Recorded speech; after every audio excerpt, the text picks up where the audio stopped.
Hey-ho! Let's go. Welcome back to our show again this week. You are looking live. Fantasy baseball now. We are back. Mike and I are back. Look back at our mock drafts that we participated in through CBS Sportsline. Not just last Wednesday on the air, but an unplanned one last night. It was a lot of fun. We'll go through that. And we're going to get back into our third base position previews. But before we get to all that, as we usually do, we would like to begin the show by asking you the question, where else would you rather be than right here? You know it. Right now. Right now. You're Looking Live, Split Studios, episode 71, Fantasy Baseball Now, part of our show, part of the ball9.com podcast network. We both got, raked over the coals, just bad luck last night in that draft with CBS and the associated pundits. I just kept asking by the second round, where's all the good players? Yeah, what happened? I don't know. I did have an intro. I did last night. I did draft after probably the fourth pick. I started taking all of my players that I like with upside this year. Okay. My breakouts. Starting with the man who's replaced Seth Lugo as my favorite Royal, Vincenzo Pasquantino. You took him. I was going to pick him, and I knew you were going to grab him right after me. I said, just in case he slides through. I don't remember what round that was in. I can look that up. But, yeah, I knew you were going to pick him. I mean, it was a crazy draft. I took Soto at 5. Coming back in the second round, I didn't want Kyle Schwarber in that spot, but there was just nobody else there. And then the third round, I'm a big believer. Don't draft any positions until 5th round, maybe 4th, depending on the circumstance. I took Ketel Marte in the 3rd round because he's the best second baseman. And I was just, where are all the players? I can't figure it out. It'll be the interesting thing, and I haven't really dove in because every time I partially looked at the roster, hello Robert. Every time I looked a little bit at my roster from last night, I threw up in my mouth a little bit and questioned any reason why I would ever participate in fantasy baseball. So I haven't side by side looked at the differences in the way the draft played out head to head versus Roto, because last week was a head to head league. Last night was Roto starting lineup only, no bench. I have 0 closers from last night. I didn't get any up top because I'm stubborn. And then the lower tier, I probably had 8 of them in my queue. Was going to grab 1, maybe 2 coming back from the 5 hole. And they all went. I said, well, they're gone. I don't remember what round it was. It had to be like round 8 or round, I guess it had to be round 9 because it was going down. So I guess it was round 9. I had to do something. I put 13 players in my queue. I was away from my computer for about 1 minute and 40 seconds. I came back. There were 4 guys left. My whole queue got obliterated, and I'm like, God damn. Yeah, that happened to me a couple times. At one point, I was looking for a 3rd outfielder. I had 4 or 5 outfielders in the queue. I said, you know what? I'll put Trout in the queue. He's probably 2 rounds early, and I took him that round because all my guys got picked. Yeah, my outfield's awful. Second base and shortstop, not great. So here's the question. Okay, we're getting ready for our league, 36th year for our league. We know some of these owners. Last night was a great lesson when you get in these leagues with people you don't know. You see a guy and you want him. Don't think you're going to wait a round or 2. You got to go get him. Yeah, there's no tendency. So you have no idea. Like, you don't have any idea, like, tendency wise, when you're going to get guys. The other thing that happens as time goes on, and you saw it last night, is that like now there's all these articles about breakout guys, and all of a sudden people read them and they're like, oh yeah, I forgot about him. And the breakout guys go earlier than, because it's it's a little bit of recency bias. It's a little bit, it's pretty interesting. I mean, it's pretty interesting, but ADP wise, there, it pretty much played out. It pretty much played out last night, like pretty close to ADP. I mean, I fucked it up a little bit because I took Ramirez at 4 instead of taking Soto. Thank you. You know what? I've already drafted Soto, so I'm also like, now this is 4 mock drafts, and I haven't taken the same first pick yet. And part of it's because of where I've been picking, but also part of it is like, let's if this guy's the centerpiece in the first round, now let's build a team. And I'm going to tell you something: building a team starting with a third baseman ain't easy. No, it's not. It's not. It was.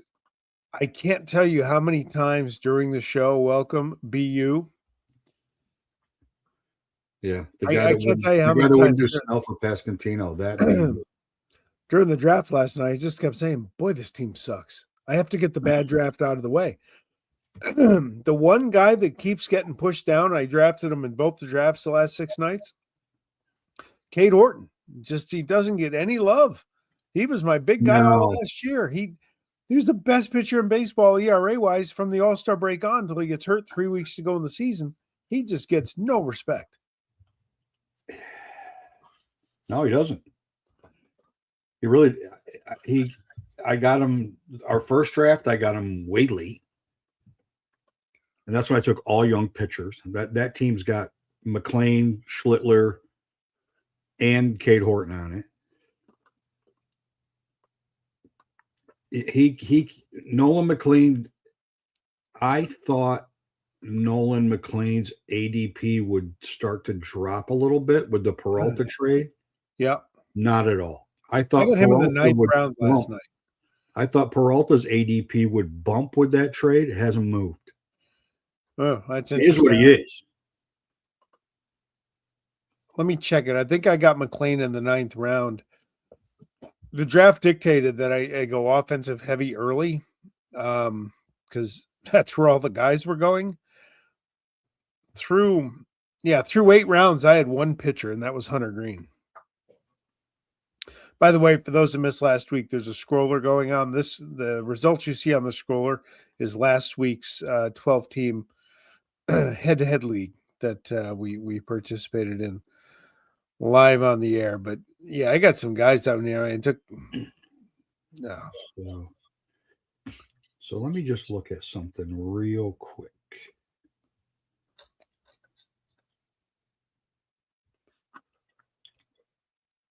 Last week's head-to-head first round. Judge, Ohtani, Witt, Ramirez, Carroll, Soto, Dela Cruz, Skubal, Tucker, Acuna, Skeens, Crochet. Yep. Last night's first round, Roto, Judge, Ohtani, Witt, Ramirez, Soto, Carroll, Acuna, Tucker, Skubal, Ellie Dela Cruz, Julio Rodriguez, Crochet. Skeens did not go until pick 17. Correct. Which I don't know why I thought he was going to. I knew he wasn't going to get to me.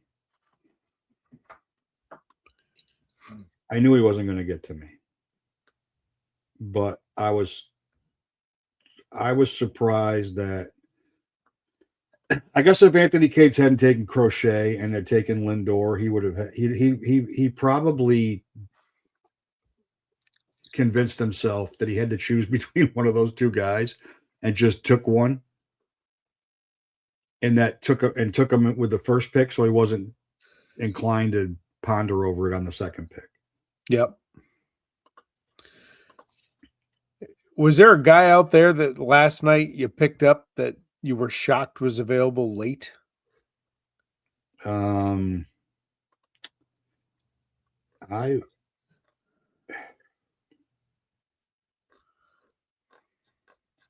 would say shocked. I I don't I don't know. I mean, I got Trevor Story at 117. That I mean, I've been taking Garrett Cole. Anyway, I guess you know what? Given the pitchers that were coming off the board, I think getting Eovaldi at 165 that surprised me. Yeah. That surprised me a little bit. Everything else is pretty much kind of rolling around. Everybody else I took is pretty much rolling around where they've been where they've been going.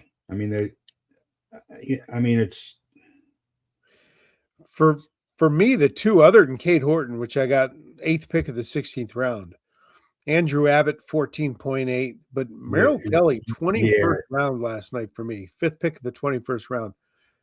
I think he deserves better than that back in Arizona. He seems to do well there. You took Abbott.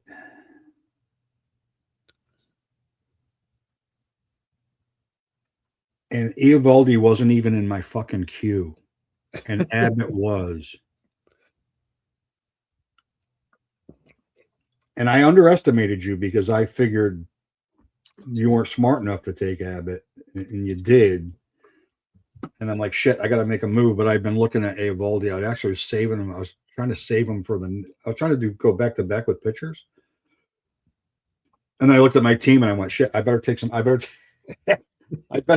maybe I want Carter Jensen. I better take him as my second catcher. Yep. Yeah, I think the biggest issue I'm having is I'm just way too sober for these midweek drafts. Yeah. I'm not used to it. I'm just not used to it. And on top of that draft last night was flying. Yeah. That draft, like it said, you're up in 13 picks, and then in a minute I was up in 4. Yeah. Jimbo, how are you tonight, my friend? That draft was flying last night. Yeah. I mean, last week was an hour, and we were on for an hour and 40 something. So it's probably an hour and a half for hello, Theodore. The last week was a little slower. Last night was a fast draft.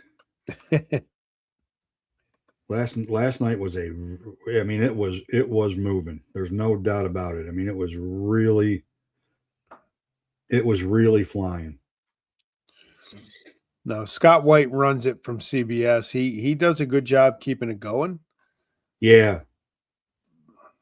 He does a really good job keeping it going. And there's probably Uncle Ted, you should be at our live draft. That's like 7.5 hours. Yes. Sadly.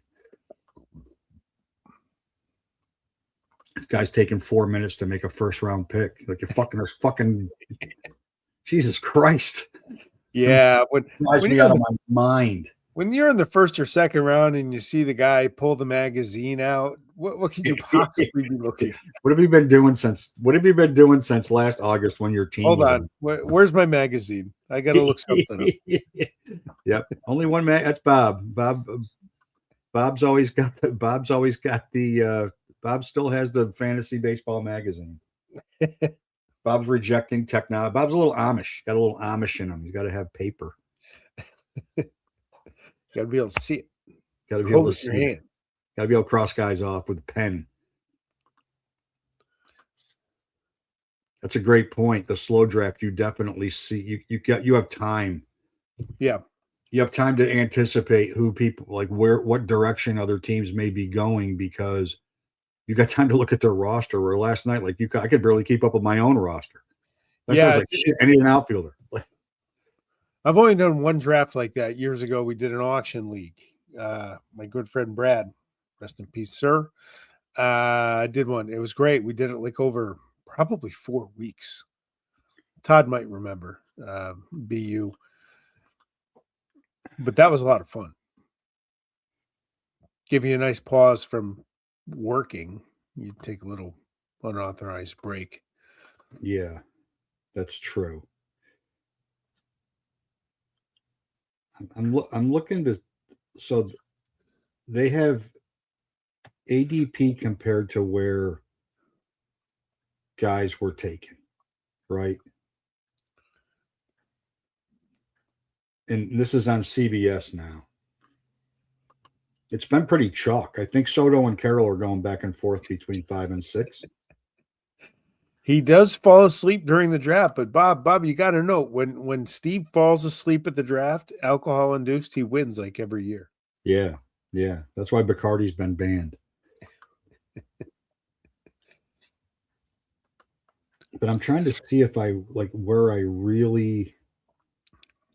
might have really reached.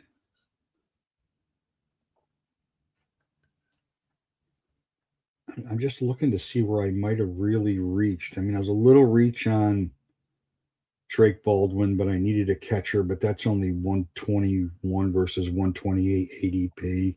Yeah, it was 9th round, right? Yeah, I mean, I thought I might have. I mean, I was surprised that, I mean, pretty much.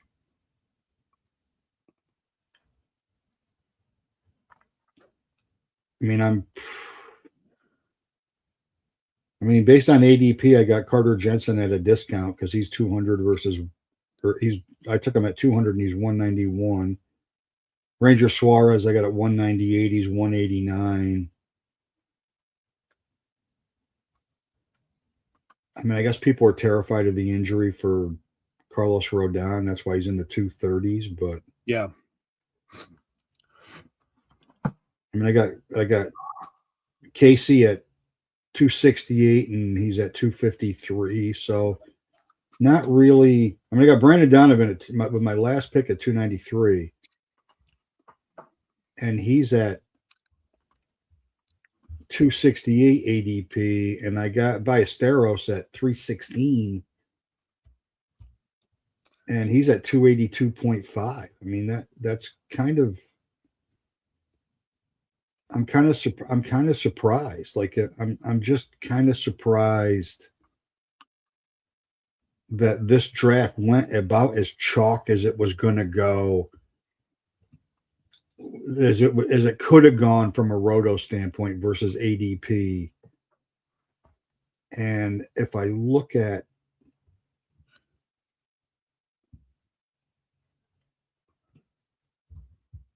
the head-to-head,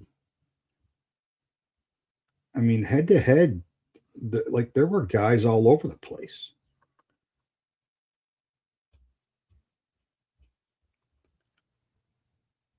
who got probably my biggest pivot last night.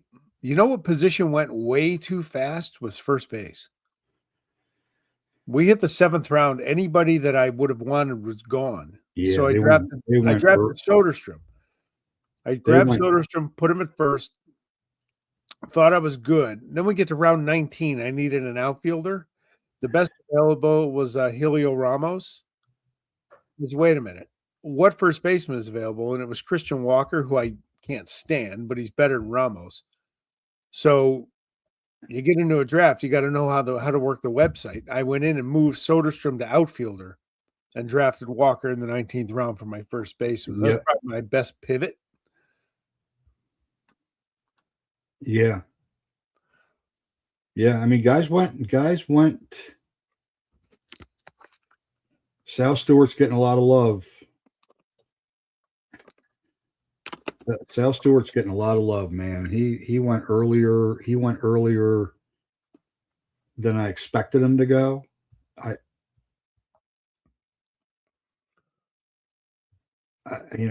And where did the probably the biggest player bump last night was the first time Sir Anthony Dominguez has been drafted. And that comes right off him signing with the White Sox, and it's the first draft I've done that Grant Taylor wasn't drafted. Yeah.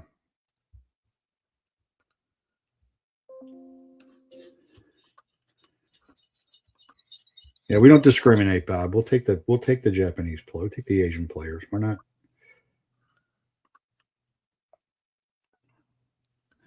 They went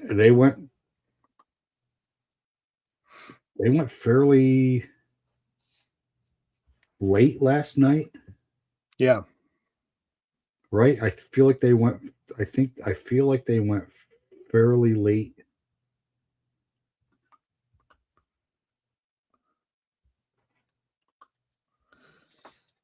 I mean, with the exception of Yamamoto, who's not going to go late anywhere.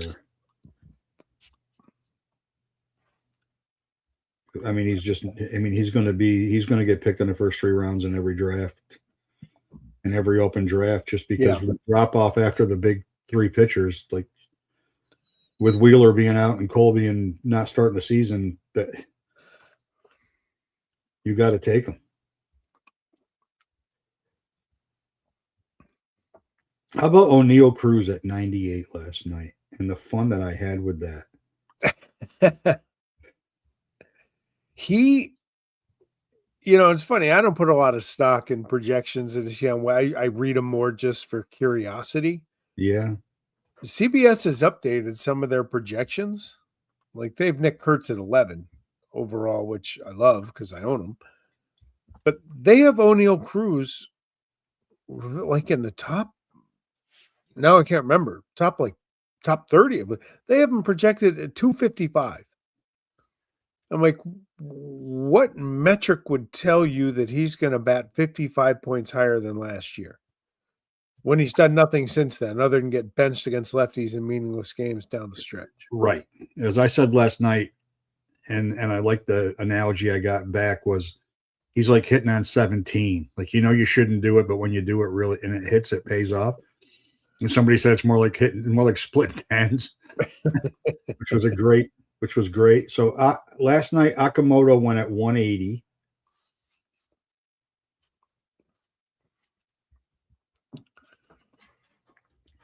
When did Scott White took Maya, but when did he take him?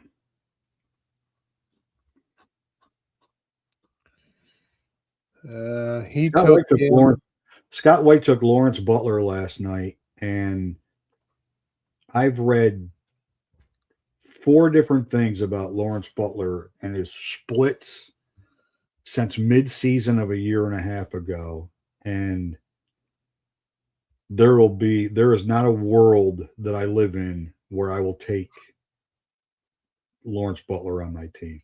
He wasn't very good last year. If he turns it around and he has a good year this year, then somebody else can enjoy it. But everything says no. Like he had a monster second half 2 years ago. Last year he sucked.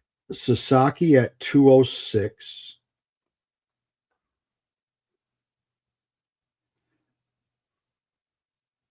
Murakami at 225.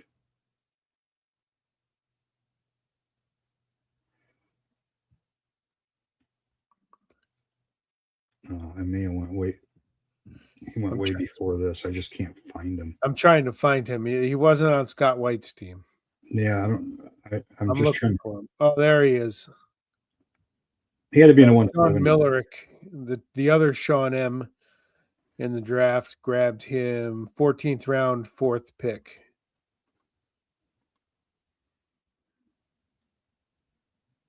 Yeah, so 160.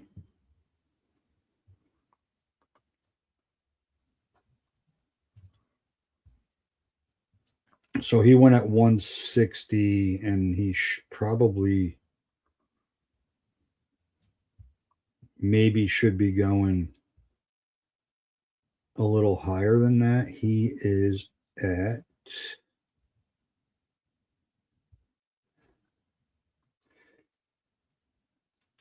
NFBC. He is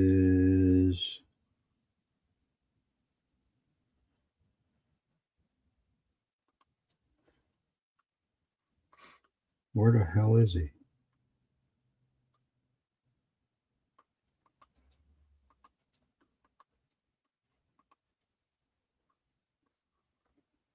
He's not that.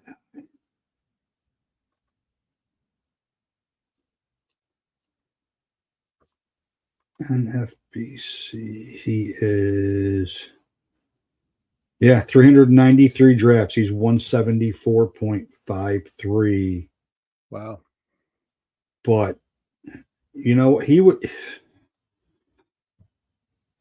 was trended way up from the middle of November and then to the 1st of December, and then he flatlined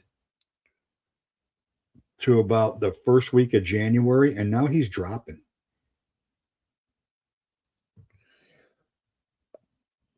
What's the strategy with ADP? I think it depends on what source you use, frankly. I mean, I got to tell you, 393 drafts is a pretty good indicator of where guys are going. That's a good sample size for sure. That's a lot. That's a big sample size. Ryan O'Hearn was not drafted last night.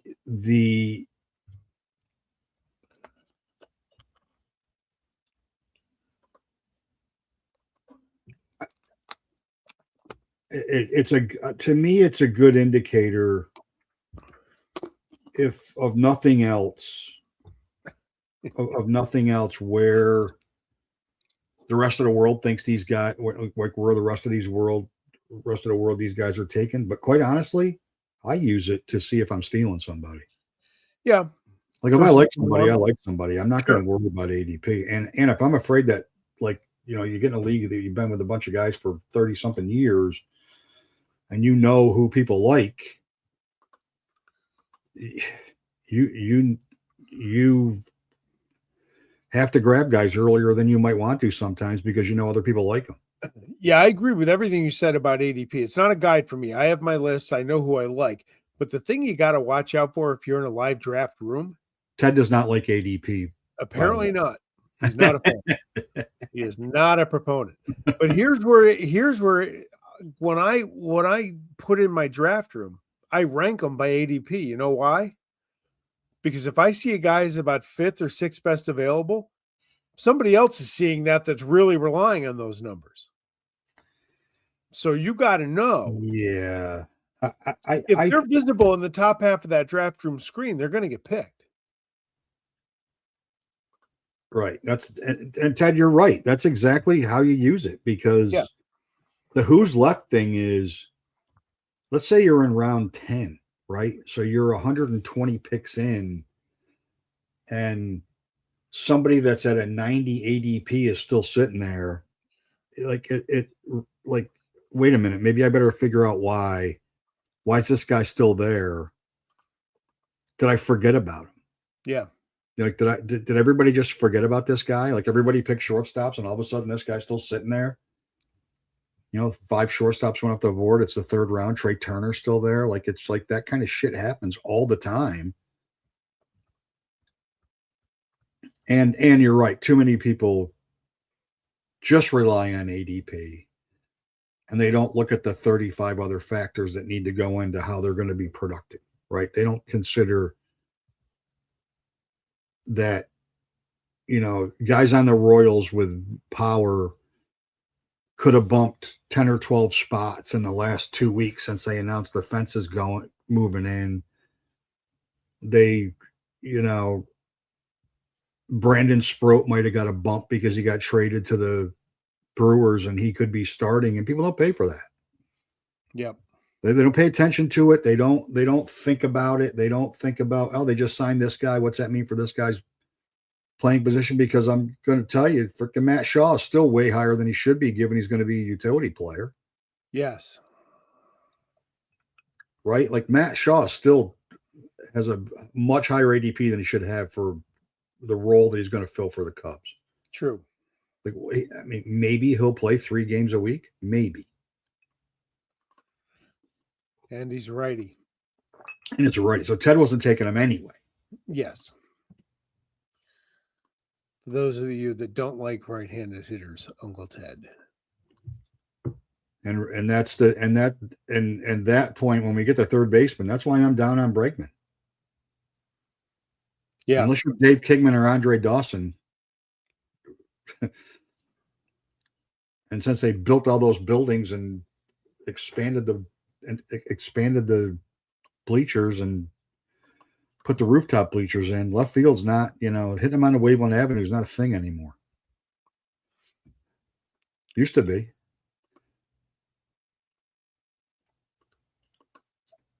Well, hold on. Sorry.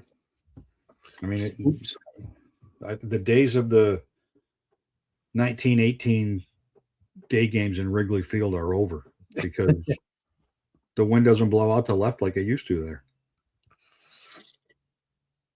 They're going to regret.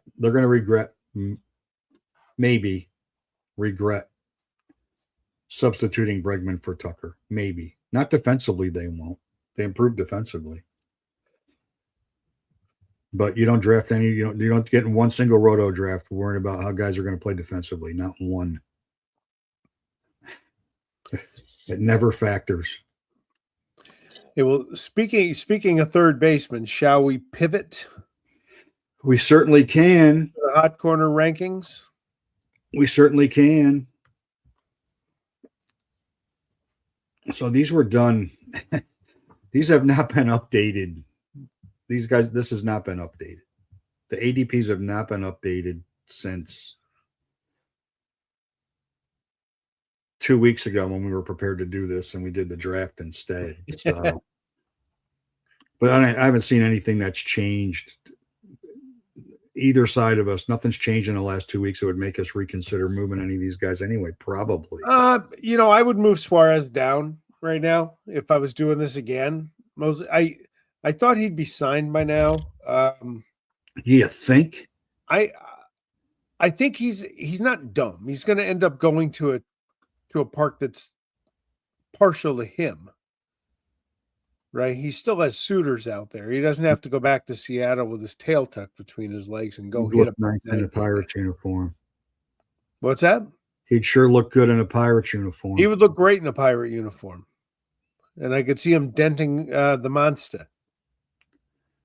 Yeah. I mean, who knows what he's asking for? I mean, who knows?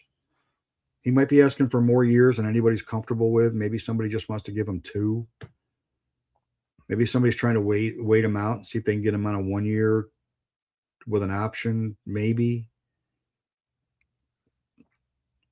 I don't know. I mean, we're pretty close. I mean, we're obviously 1-2 or 1-2. It's not even, frankly, all that debatable that 1-2 or 1-2. It pained me to put Machado at 3. He keeps producing. I mean, we both like Austin Riley and Mikhail Garcia. Riley with a comeback, and I'm gonna taking Braves offensive players might not be the worst move in your world this year because I think they're gonna have a big bounce. I mean, everybody's saying the Mets are going to win the division. Blah blah blah blah blah. All the moves they made. And they traded for a guy that doesn't give a rat's ass about baseball, Luis Robert. I mean, whatever. I mean, you still got to win on the field, and the Braves' offense is more complete 1-9. Not the superstars that the Mets have in the middle of their lineup, but more complete 1-9. If they got to get shortstop figured out, but I feel the same way about the Orioles, and that's why Westberg is in my rankings. You have him higher than I do. I like a big bounce back for him this year. He was hurt all last year. Yeah. He was hurt all last year. And I don't know, you know what? As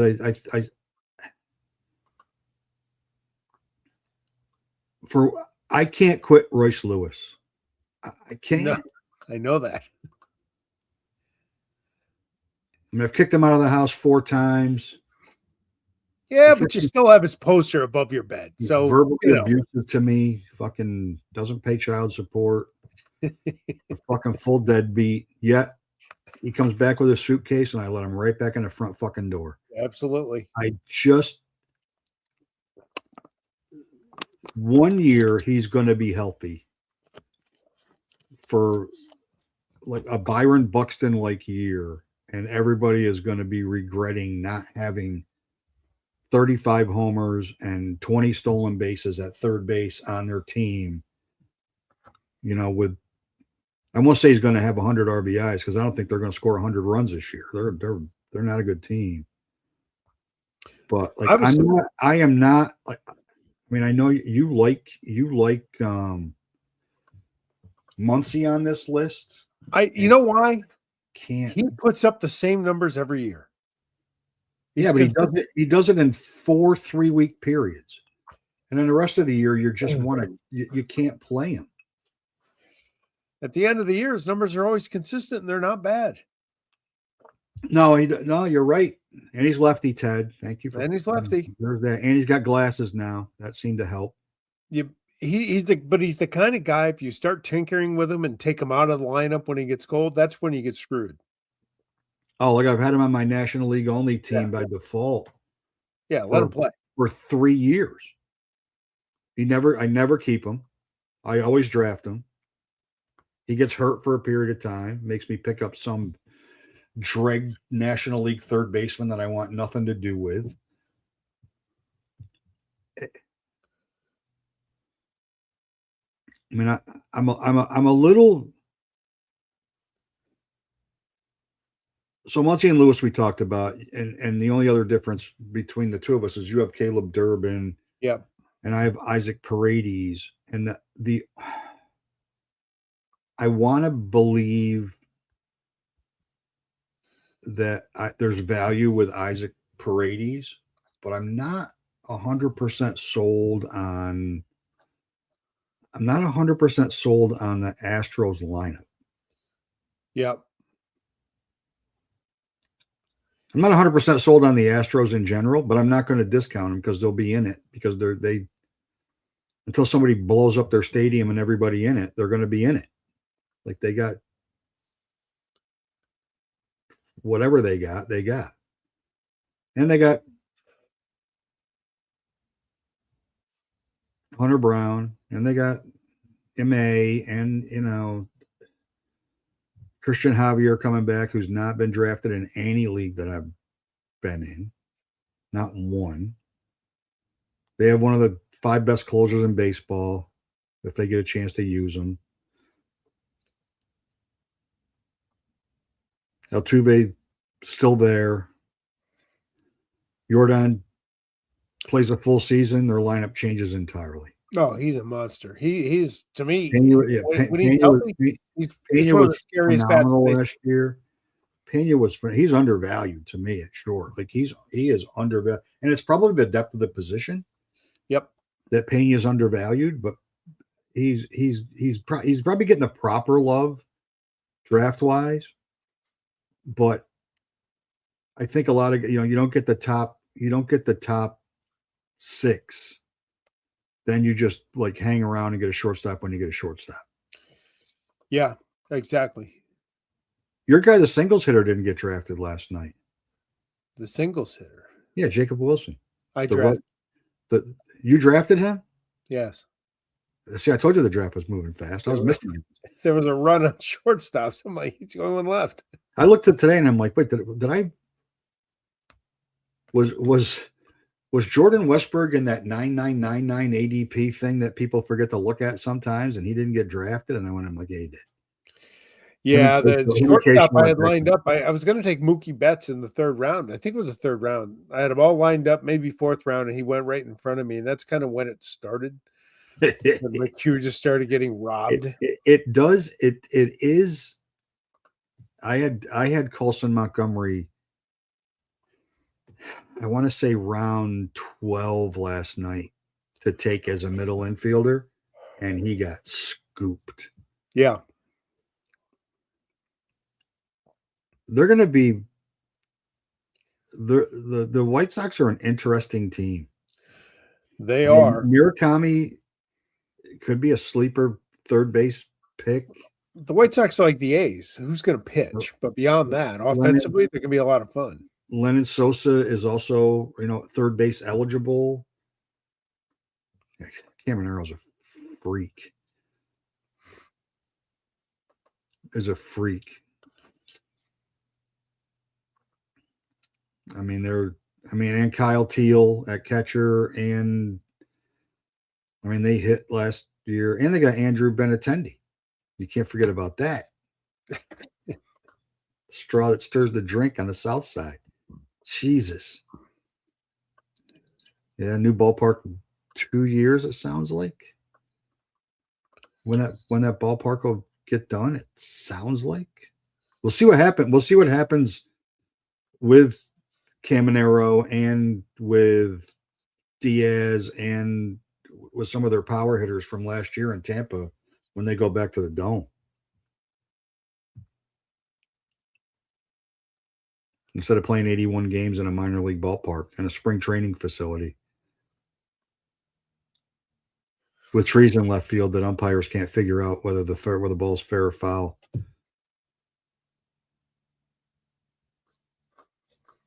Idiots. Idiots. We'll do outfielders next week. I may have to regroup on that one. I'm gonna have to relook on outfielders. There's been some movement that might make me reconsider. Probably definitely better for Pepio and all the other young pitchers they have for sure.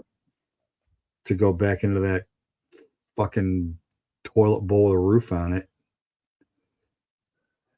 Yeah, we'll get into pitchers in 2 weeks. Pepio's the name I'm hearing. He's on the watch out for upside list this year. We'll do outfield and the 2 DHs next week. Yeah. 2 DHs worth talking about. Yep. And make fun of Marcelo Ozuna. We'll make fun of him a little bit next week. Yeah, we'll set the over-under on Giancarlo Stanton, 370.5 at bats. Probably about right. We'll do a 5-year trend on that. We'll set an over-under based on 5 years of at bats. If he has less than 250, they got nothing. Well, they got Cody Bellinger back. Well, that's a good move for They're running back the same team. Mostly. Well, I digress. You got Paul DeJong. Sorry. Yeah, as Emily Nyman posted a picture of her building a Lego trash truck with a recycling label on the side. I said it's a metaphor for the Yankees signing Paul DeJong. What the hell? I like Ryan Weathers. I still think there's another move coming. Not a free agent move either. I think there's a trade. There's a trade coming someplace there that I like Will Warren too, Uncle Tim. would be a surprise. There's still guys that are going to get moved. There's still guys that are going to get moved. I think the Yankee offseason from hell started with the QO to Trent Grisham, $22 million. That's where it started. It didn't help. Nope. That's one of those where the whole nerd room goes, oh, we didn't see that coming. Well, then that's why you're the fucking nerd room, you idiots. What do you think he's going to do? You think he's going to go out? You think he's going to go out in the open market and somebody's going to give him $30 million a year off a career year? Or they're going to look at all the rest of his stats and go, well, that's an outlier. Yep. If he does it again, come back to see me next year. Yeah, Framber's an enigma in this market. Framber's going to Baltimore. That's where he should go. That's where he should go. That's where he should go. I don't think that's where he's going to end up.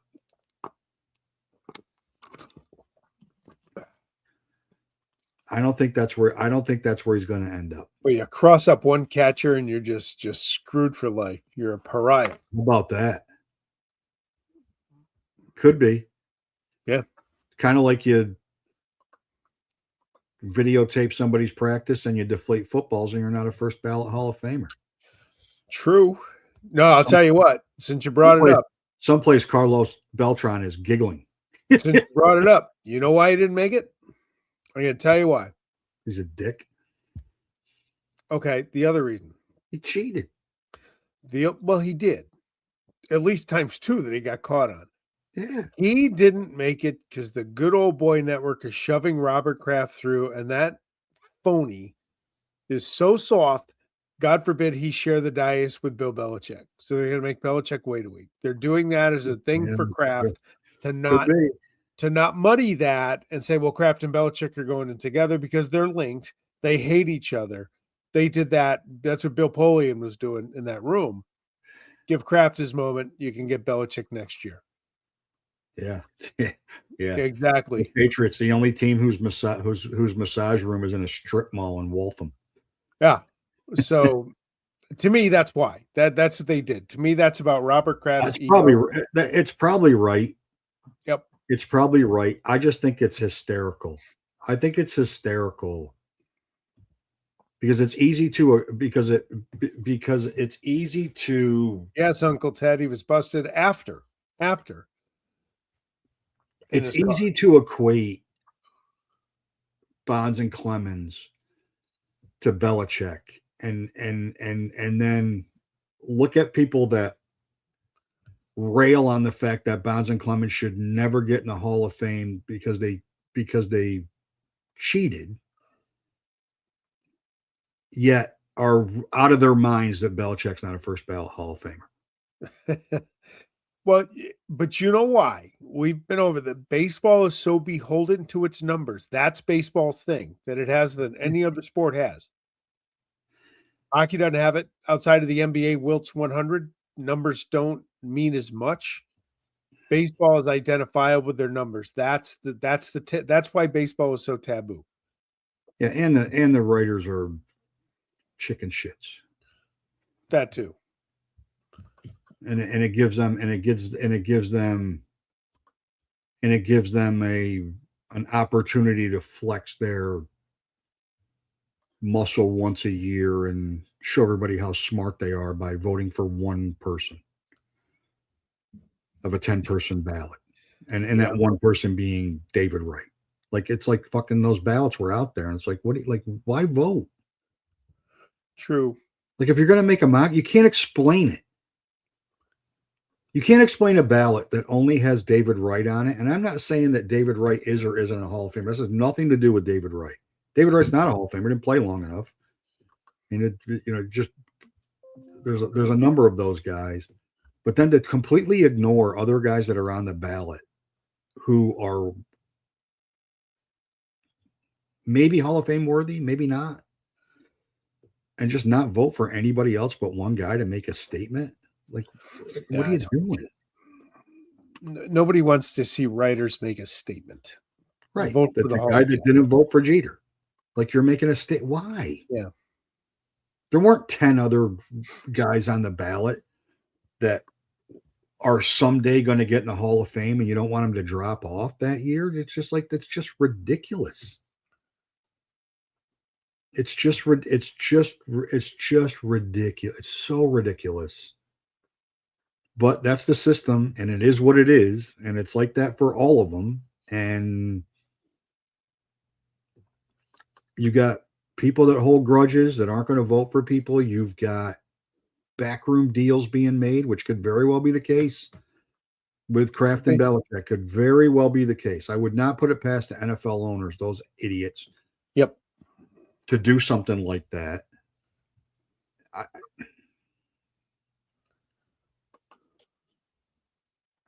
What owner has had any influence? The only owner that's had influence over the NFL in the last 40 years, and I hate to say this, is Jerry Jones. Yeah. Because he built that stadium, he marketed that stadium, he tried to sell his own. He changed licensing in the NFL. He did. He's a master marketer. He can't run a team for sure shit. is. And he's a master marketer.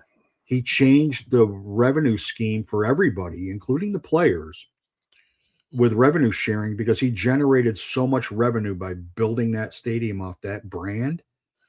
Yeah. But before that, the Rooneys are left, the Maras are left. I mean, there's dribblings in Chicago. I mean, there's not a lot of owners that are still in the league that built the league.